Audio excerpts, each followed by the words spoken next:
I have the pleasure and the honor to present you one of our emblematic professors, Professor Önver Çetrez, who is professor at the University of Salam. And he touches several fields which have to do with psychology, social sciences, human rights. And you know, the focus, when I for the first time met him, and it was a long time ago, you remember when we did the Assyrian heritage work together, Sargon is also here, I came to know a talent that is not used as he deserves to be used among the Assyrian community. And this was a golden chance to invite him to talk about a topic that is quite needed. And the topic he will talk today about is existential conflicts among Assyrian refugees, resilience and coping in the midst of crisis. Imagine such a complicated and complex work and topic. The role is yours. As we don't have much time, I would invite you to. Thank you very much. Yeah, most welcome.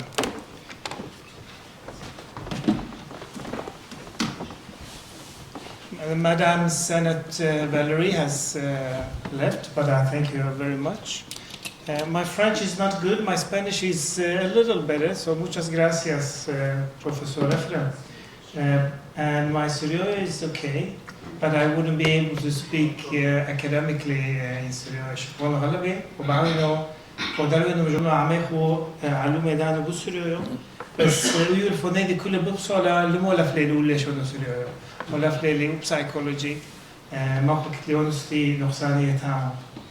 So bear with me in English, and it is a little difficult. I don't know if you will get all the words and terms I'm using. If you don't, we'll sit together this evening at the dinner, and I'll be happy to explain a few things more. I was thinking of singing for you because you didn't give me the chance in the bus, but I think I have another topic which is unfortunately more serious. That I will talk about. You know, life stories include accounts of difficulties, dangers, struggles, and these stories are also about overcoming dangers, about heroism and about transformation. Sometimes people do it on their own, and sometimes with the guidance of some other people, and yet other times simply just through magic. And these stories capture the fundamental truth about our human nature, that resilience grows out of crisis. We don't develop unless we experience crisis, and out of everyday experiences. I will quote something which gives me inspiration. It's from the Epic of Gilgamesh, table 7. Enkidu, my friend, companion of my youth, together we faced battle, we scaled mountains, now he lies lifeless. Shall I too one day lie in the dust? Enkidu asks. And this excerpt from the Epic of Gilgamesh about crisis and about trauma on the fear of death is one of the deepest existential conflicts in human nature, an awareness of the fact that one day we will all die. The stories of refugees are not simple. They are filled with hardship and loss, but also about strength and resilience. And today we will explore the experiences of a Syrian refugee through interviews I conducted in Istanbul, Turkey, and in Sweden. And we'll meet people like Mariam, an Iraqi woman, a Syrian Iraqi woman, who fled ISIS. We will meet Sarah, who lost her husband amidst the chaos of war. And we will meet Seide, who longed for freedom and self-fulfillment. Through these stories, we will delve into the challenges they faced, from the trauma of leaving the loved ones behind to the uncertainty of a new future. Yet, we will also discover a profound capacity for hope and growth. And we will see how refugees draw on their past experiences, their faith, and even their children to build a new life. And by the end, through psychological and a few philosophical concepts, I hope you will get a better understanding of the complex questions refugees grapple with. Questions about freedom, loneliness, and the meaning of suffering itself. So the consequences of trauma. The uprooting caused by the war exposes refugees to a range of emotional challenges. It is loss, it's trauma and uncertainty about their events. Mariam, an Assyrian Iraqi woman, encapsulated this when she told me in a quote, "I don't feel safe anymore," she says. "I belong to the Assyrian minority. We feel threatened by ISIS, which wants to kill us. It is halal, clean, to kill us. I am tired of this miserable situation we live in," she says. And this emotional reaction would fit the definition of trauma by the American Psychological Association, which is described as an emotional response to a dramatic event that exceeds an individual's normal capacity to cope with adversity. But more than that, Mariam's words actually revealed something else, not only about her personal suffering, but also about the collective trauma endured by the Assyrian people, not reflected at all in our definition from the American Psychological Association. So we will come back to this in a short moment. When we, as human beings, face an event, a stressor, more challenging than usual, it results in distress. And we try to cope with that stress by using different kinds of strategies to handle it. And the coping process that is produced is an outcome that is either favorable, unfavorable, so either positive or negative reaction, or we are not able to resolve it at all. And here are two different coping strategies. A young Assyrian woman who expressed how she would deal with her past stress, and based on her own coping style, she was confident that she could handle the future challenges. And I quote her. She said, "I've been through a lot of terrible things and I've been able to deal with them. So now I have the courage to do anything. There is still something in me, joking, laughter and humor," she adds. But Sarah, another middle-aged Assyrian woman, found herself in a completely and obviously new situation, as we will hear from her own words. I quote her when I interviewed her in Istanbul. She said, "My husband had smuggled his way to Sweden. We knew he would face many challenges along the way. And he arrived safely and was in the process of applying for family reunification when we received the terrible news. The phone rang. It was our relatives from Sweden. They told me that my husband had suddenly died of a heart attack. I fell to the floor," she continues. "How could that happen just like that? I couldn't believe it. I was in Istanbul with 2 children and I couldn't go to Sweden nor back to Syria. But that wasn't the hardest part. The hardest part was that I couldn't be with my husband at that moment. I felt an emptiness when I couldn't bury him. All my dignity as a human being was taken away from me. My hair turned completely grey overnight." And I can confirm, when I met her, she had completely grey, silver-white hair. Her words convey not only the immense grief of losing a loved one, but also the added burden of being denied a religious or a cultural significant ritual, a loss of agency that further compounds her suffering. Her primary coping reaction was unresolved. And these stories illustrate the complex interplay between individual experiences and a broader societal factor and limitations. While Mariam's trauma is deeply personal, it echoes the collective suffering of the Assyrian people. And similarly, Sarah's loss is compounded by the constraints of her refugee status.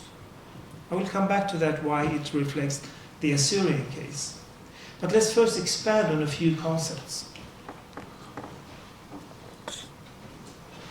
Psychologists like Anne Maston have in short defined resilience as, I quote, positive adaptation in situations of risk or adversity. However, resilience research has been also criticized for emphasizing mainly individual attributes and neglecting the broader societal factors. So feminist researchers in particular highlight how this neglects power imbalance and injustice, not least that women face. And in our case, also historical minorities face. So not conforming to the ideal of a strong or a good wife or the parent can leave vulnerable individuals with a feeling of guilt, failure, and a sense of insufficiency. This reality is powerfully illustrated by another story, by Seyde, a young Assyrian mother from Syria, in Istanbul when I met her, and Seyde described her suffocating limitations placed upon her after marriage. I quote her. She says, "I remember my playful childhood with my brothers and sisters in Syria. Then I went to university, looked forward to marriage, and imagined a life where I would continue to develop as a woman. But things changed. My husband and in-laws had other plans. They restricted my freedom. I entered the marriage cage, which wasn't golden at all, but more like a prison. I had to stay at home and only take care of the household and my in-laws. I felt like I was living in a cage with the door open, but unable to fly out. I was emotionally broken." So poetically and beautifully put in words by this woman from Syria. End of quote. The war further amplified their sense of entrapment. But still, in this difficulty, in the midst of this despair, Seyde found a glimmer of hope. I quote her again. "Then came the war," she said, "and my situation became worse. I wanted to flee with my husband and children. But he didn't want to leave his parents behind. So I felt abandoned again, but also somehow liberated. In the midst of all this, I imagined a new life where I could realize myself and my children's future. And even now I would say I am a bird in a cage with the door open, but unable to fly out. There is something blocking me. There is fear. Maybe this desire of being that strong woman, to carry all the responsibilities and burdens on my shoulders and not to fall down. Is it possible that one day I can fly out and find my freedom and be in a safe space?" she asks. So, Seyde made it to Europe, finally, smuggled by boat with her 2 children through the dangerous Aegean Sea route. And in this and similar stories, we see how resilient these individuals have been, both historically, culturally, and bodily, in her case, where women's migration is linked to family structures and cultural norms. Seyde's story exemplifies how resilience is shaped by social structures and by gender roles. It's not just about individual strength, but about navigating complex forces linked to social and cultural boundaries. The second and final theoretical concept I will introduce is the existential, and how individuals are pendling between suffering and hope. Existential psychology of religion, which is my field, is concerned with people's ultimate concerns, just like the case with Gilgamesh, when sensing a conflict between life and death, freedom or groundedness, isolation or belonging, meaning or meaninglessness. These are the existential concepts that are used by psychologists like Edward Yalom.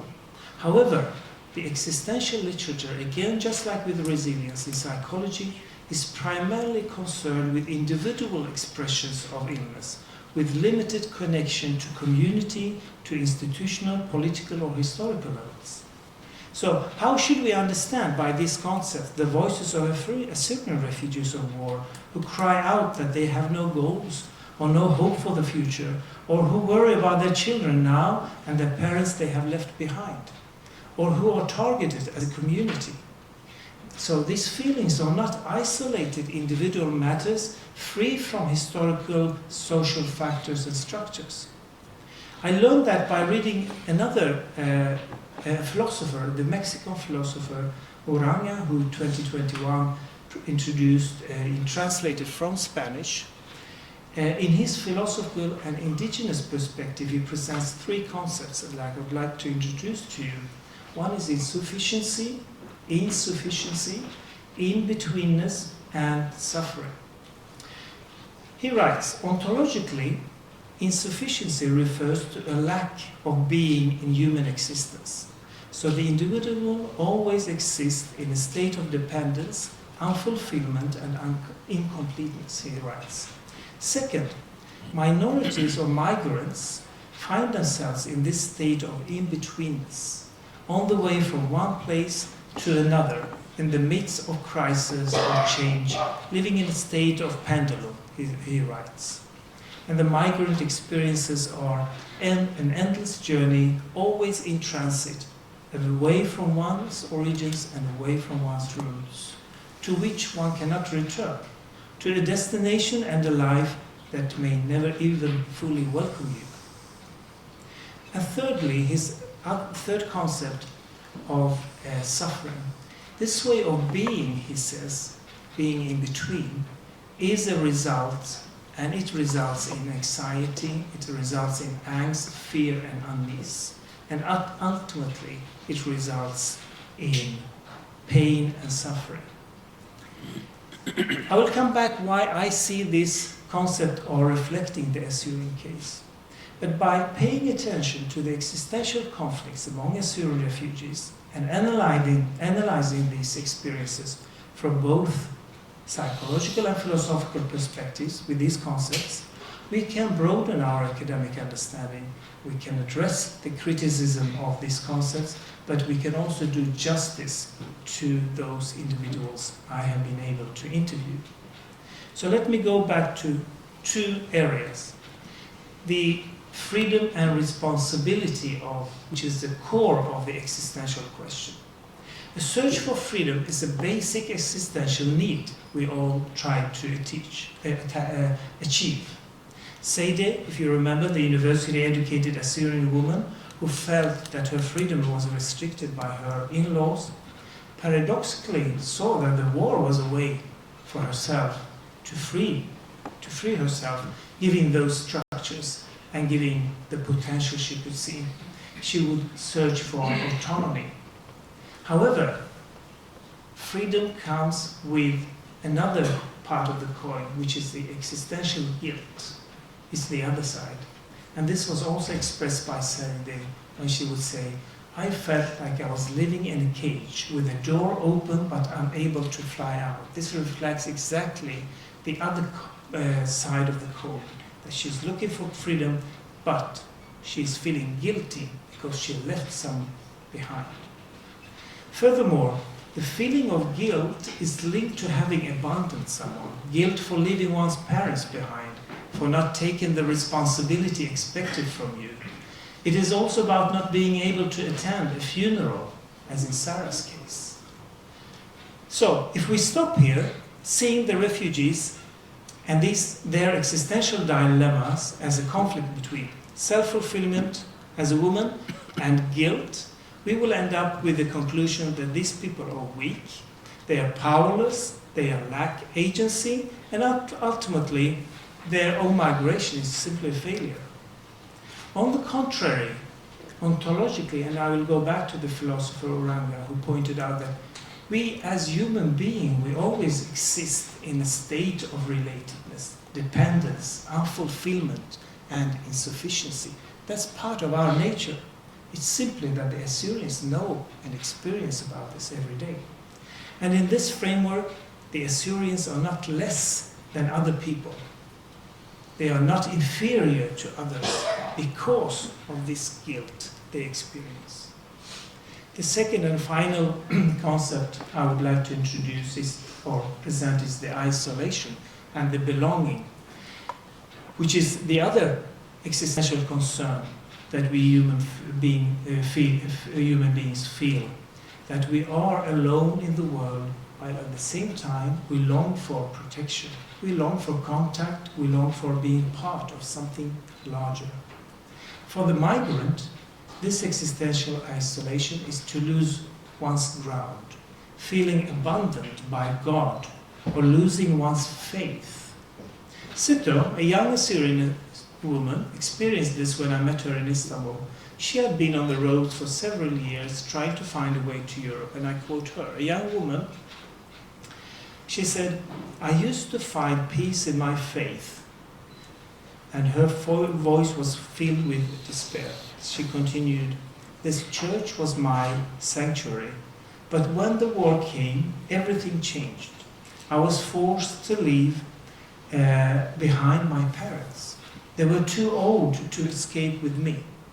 I sought refuge in a monastery in another country, but instead I found disillusionment. The news of my parents' death while I was away made my feelings of guilt even worse. I questioned my faith, she said, wondering, where is God in this darkness? When you pray to God and you need Him, He's not with you. So your faith gets weaker. And she ended, let Him leave me alone.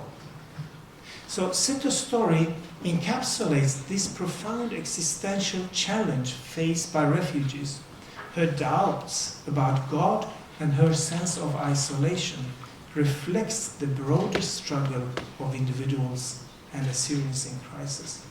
Her story actually mirrors a universal struggle, an entire people's sense of loneliness in this world.